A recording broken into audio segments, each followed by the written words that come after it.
Hola, mi nombre es Facundo Palo y este es mi proyecto para primer parcial de Sociología del Trabajo 1 de la Licenciatura en Relaciones Laborales.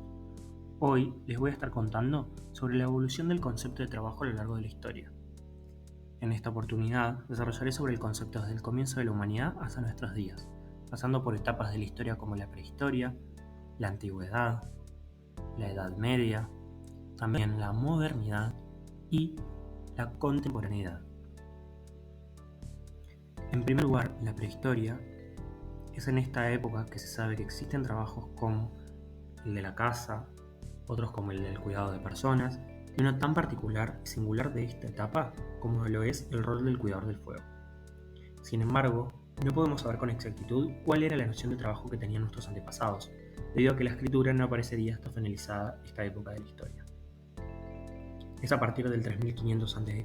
hasta la caída del Imperio Romano de Occidente que podemos hablar del concepto de trabajo o la antigüedad, y para ello lo explicaremos a través de 4 diferentes culturas: la de los griegos, la de los hebreos, la de los romanos y también la de los cristianos.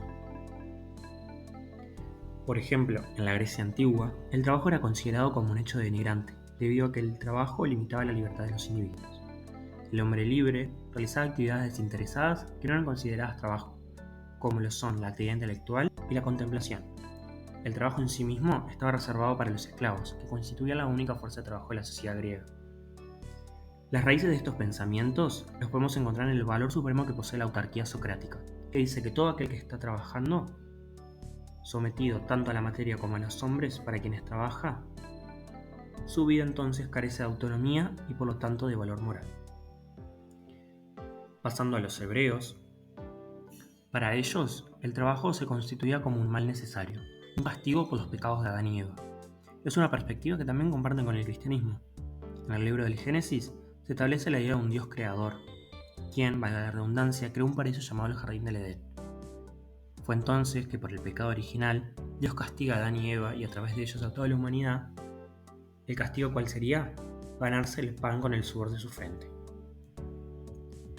Para los romanos, por otro lado, que no tienen grandes diferencias con el pensamiento de los griegos, las que componían la fuerza de trabajo eran también los esclavos. Y por otro lado estaban los patricios, quienes eran los dueños de los esclavos y disponían de estos como bienes para realizar diferentes tareas.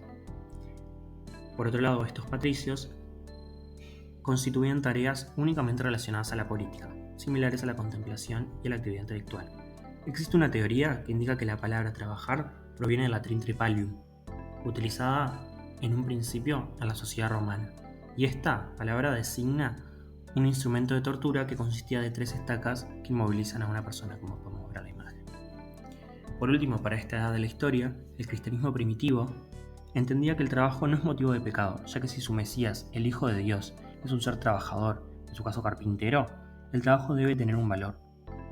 Este será fundamental para permitir la satisfacción de las necesidades de uno, pero también sus frutos deberán insertar a la comunidad, ya que el prójimo necesita y espera la contribución fraterna y solidaria de otro cristiano.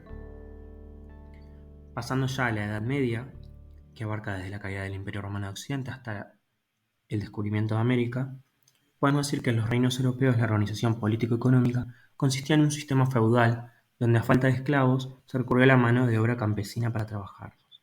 Esto implica el arrendamiento de tierras de un señor de sus siervos, que a cambio de un techo y protección contra los bárbaros, estos siervos trabajarían la tierra.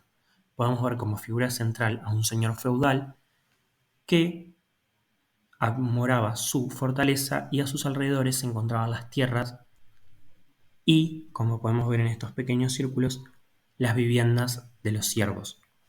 Es decir, estos siervos trabajaban y habitaban en el mismo lugar. Pasando ya a la modernidad, es en esta época que abarca desde el descubrimiento de América hasta la Revolución Francesa, la construcción de los estados-nación. El trabajo comienza a ser visto como una actividad virtuosa. El perezoso es antieconómico, no es productivo y no genera riquezas. Se produce también el ascenso de la clase burguesa y algunos autores como Locke proclaman que el trabajo es significado de propiedad. Ya en la contemporaneidad, algunos autores de la actualidad intentarán definir al trabajo bajo diferentes criterios, Algunos plantean que posee características de utilidad, de transitividad y de inmanencia.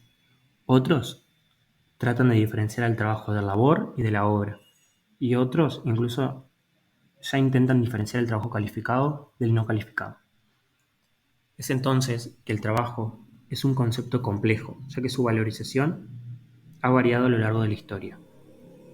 Según algunos sociólogos, la dificultad en intentar definir el trabajo radica en el hecho de que es un concepto que se esconde, que todos sabemos lo que es, pero es complicado definirlo.